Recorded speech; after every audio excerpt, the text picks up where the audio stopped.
한국 최고의 여배우 중 한 명인 김혜자의 인생에서 가장 큰 슬픔은 1998년 폐암과의 오랜 투병 끝에 남편 임종찬을 잃은 것이었습니다.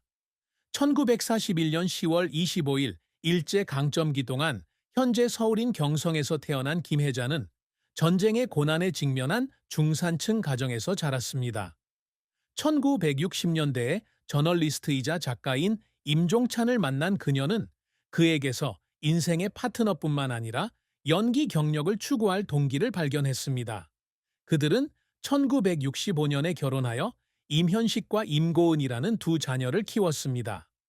종찬은 그녀가 예술계에서 조연과 여성에게 가해지는 사회적 압력으로 어려움을 겪던 초기의 어려운 시기에 그녀를 끊임없이 지지해 주었습니다.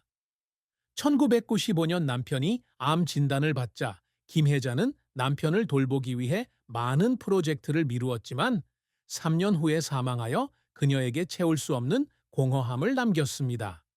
남편을 잃은 슬픔뿐만 아니라 마지막 몇 달 동안 최선을 다했음에도 불구하고 그를 살리기 위해 더 많은 것을 할 수 없었다는 죄책감까지 안고 있었습니다. 항상 스크린에서 강한 이미지를 유지했던 김혜자는 공개적으로 슬픔을 드러내는 경우는 드물었지만 지인들은 그녀가 종종 거실에 조용히 앉아 결혼 사진을 보며 혼자 울었다고 전했습니다. 남편을 잃은 슬픔은 그녀가 배우 생활을 이어가며 두 아이를 키우고 무엇과도 바꿀 수 없는 사랑의 기억을 간직하면서 더욱 깊어졌습니다. 김혜자의 연기는 길고 감동적인 여정이었지만 한국 연예계에서 굴곡은 결코 적지 않았습니다. 1960년대 연극과 TV 드라마에서 조연으로 연기를 시작한 그녀는 진솔한 감정을 전달하는 능력으로 빠르게 주목을 받았습니다. 그녀의 첫 번째 주요 배역은 MBC 드라마 내가 뭘 할 수 있을까 1972에서 자신을 희생하는 어머니 역을 맡았습니다. 1980년대와 1990년대에는 강인한 시골 여성을 연기한 인기 한국 드라마 1980년대 2002를 비롯한 여러 작품에서 모성의 아이콘으로 자리매김했습니다. 억울하게 유죄 판결을 받은 아들을 위해 정의를 구하고자 애쓰는 어머니 역을 맡은 봉준호 감독의 2009는 국제적인 성공을 거두었습니다. 이 역할로 그녀는 로스앤젤레스 영화 비평가 협회상 여우주연상을 수상하는 등 국내에서도 수많은 상을 받으며 시대를 초월하는 재능을 입증했습니다. 눈이 부시게 2019에서는 삶을 되돌아보는 노년 여성 역을 맡아 섬세한 연기로 다시 한번 관객들의 마음을 사로잡았습니다. 이러한 성공은 그녀에게 명성을 가져다 주었을 뿐만 아니라 한국 문화에서 회복력과 친절의 상징으로 자리 잡는 데 기여했습니다. 하지만 김혜자의 커리어는 항상 순탄치만은 않았습니다. 초기에는 연예계에서 성차별적인 시선에 직면했고 많은 감독들이 젊은 여배우의 역량을 의심했습니다. 기억에 남는 실패 중 하나는 1985년 TV 시리즈 마지막 꽃에서의 배역이었습니다. 이 작품은 부실한 각본으로 흥행에 실패했고 이로 인해 돌파구가 부족하다는 비판을 받았습니다. 이 실패로 그녀는 분장실에서 울음을 터뜨리며 혹독한 업계에서 자신의 가치를 증명해야 한다는 압박감에 시달렸습니다. 또 다른 어려움은 2000년 남편의 죽음 이후 가족과 멀리 떨어져 지내고 싶지 않아 할리우드 영화의 주연을 거절한 것입니다. 아이들에 대한 사랑에서 비롯된 결정이었지만 나중에는 국제적으로 이름을 알릴 기회를 놓친 것을 후회했습니다. 1990년대 남편의 건강이 악화되면서 그녀는 일을 줄여야 했고 여러 프로젝트를 거절하며 잠시 잊힌 시간을 보냈습니다. 특히 중병에 걸린 남편을 돌보면서 일과 가정의 균형을 맞추려 애쓰는 동안 그녀는 지치고 때로는 우울해졌습니다. 하지만 그녀의 끈기와 연기에 대한 사랑은 그녀를 다시금 강인하게 되살렸고 와, 빛 속의 당신에서의 배역은 그녀의 불멸의 재능을 증명했습니다. 김혜자의 업적은 명성뿐 아니라 예술적이고 인본주의적인 유산을 남기고자 하는 열망에서 비롯됩니다. 어린 시절부터 그녀는 외모뿐 아니라 감정적인 배역을 통해 관객의 마음을 울리는 배우가 되겠다는 꿈을 키워왔습니다. 그녀의 가장 큰 업적은 영화 시골 일기와 마더에서 보여준 연기가 여러 세대에 걸쳐 사랑받으며 대한민국의 국민 어머니로 자리매김한 것입니다. 마더는 그녀의 커리어에 있어 중요한 이정표일 뿐만 아니라 모성애를 선언하는 작품으로 국제적인 인지도를 높이고 김태리, 박소담 등 젊은 배우들에게 영감을 불어넣었습니다. 연기 활동 외에도 2005년부터 내일을 위한 희망, 홍보대사로 활동하며 고아와 노인을 지원하는 자선 활동에도 적극적으로 참여하고 있습니다. 또한 저소득층 학생들의 예술 활동을 지원하는 임종찬 장학재단을 설립했습니다. 김혜자는 항상 자신의 배역을 통해 희생, 회복력, 가족애와 같은 인간적인 가치를 표현하고자 노력했습니다. 실패와 상실에 직면했지만 그녀는 삶의 마지막 순간까지 영감을 주는 사람이 되기 위한 노력을 멈추지 않았습니다. 김혜자의 연애와 결혼 생활은 30년 넘게 함께한 남편 임종찬과의 깊은 인연을 중심으로 이루어졌습니다. 두 사람은 1963년 서울의 한 문화 행사에서 만났는데 당시 그녀는 젊은 여배우였고 임종찬은 열정적인 기자였습니다. 종찬은 그녀의 성실함과 재능에 매료되었고 그녀는 그에게서 자신의 꿈을 이해하는 동반자를 발견했습니다. 두 사람은 1965년 결혼하여 임현식과 임고은 두 자녀를 두고 행복한 가정을 꾸렸습니다.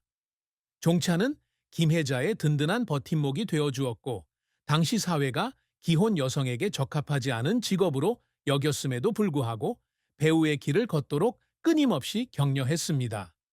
두 사람의 결혼 생활은 탄탄했지만 어려움도 적지 않았습니다.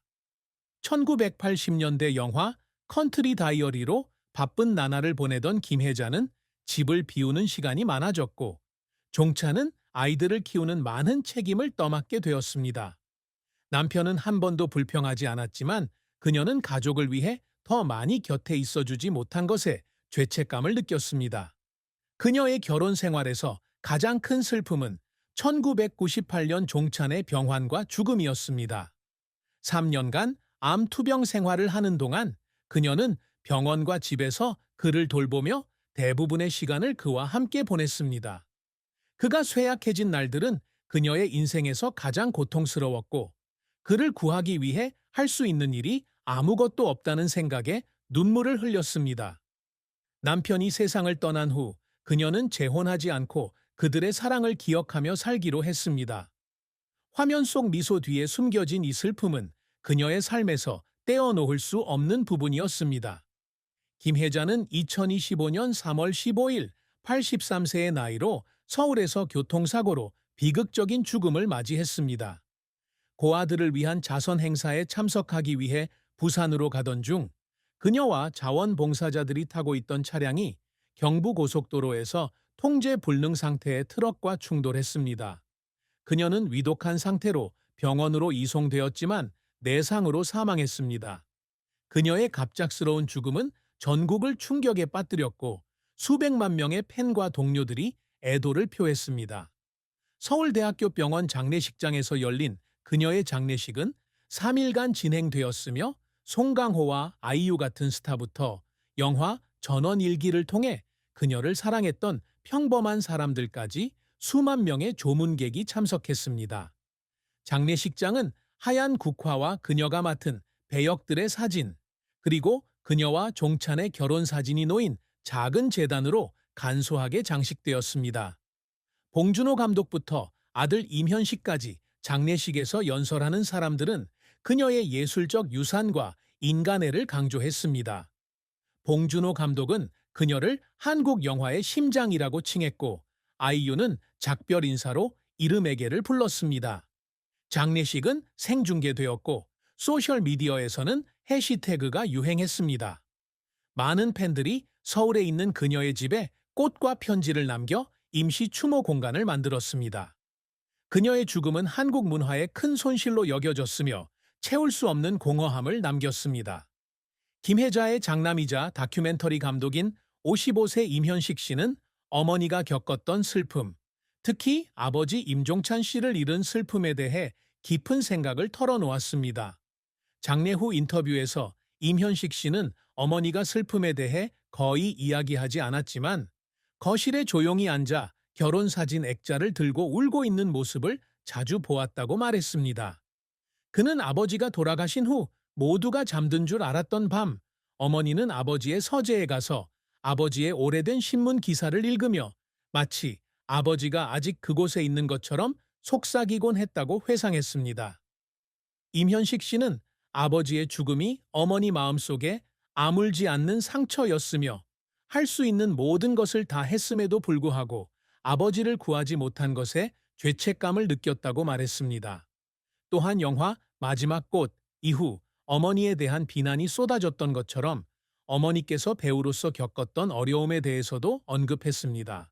김현식은 스튜디오에서 관객을 실망시킨 것 같아 울었지만 자신과 여동생 고은이 걱정할까봐 항상 일어섰다고 말했습니다.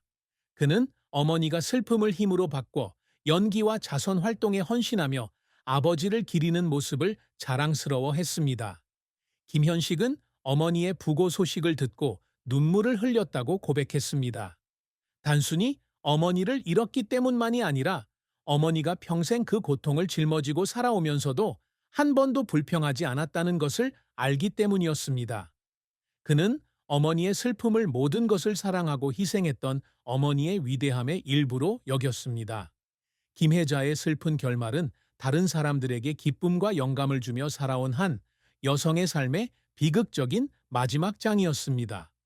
예술과 자선 활동에 활발히 참여하던 2025년 교통사고로 갑작스럽게 세상을 떠난 그녀의 죽음은 팬과 가족의 가슴에 돌이킬 수 없는 공허함을 남겼습니다.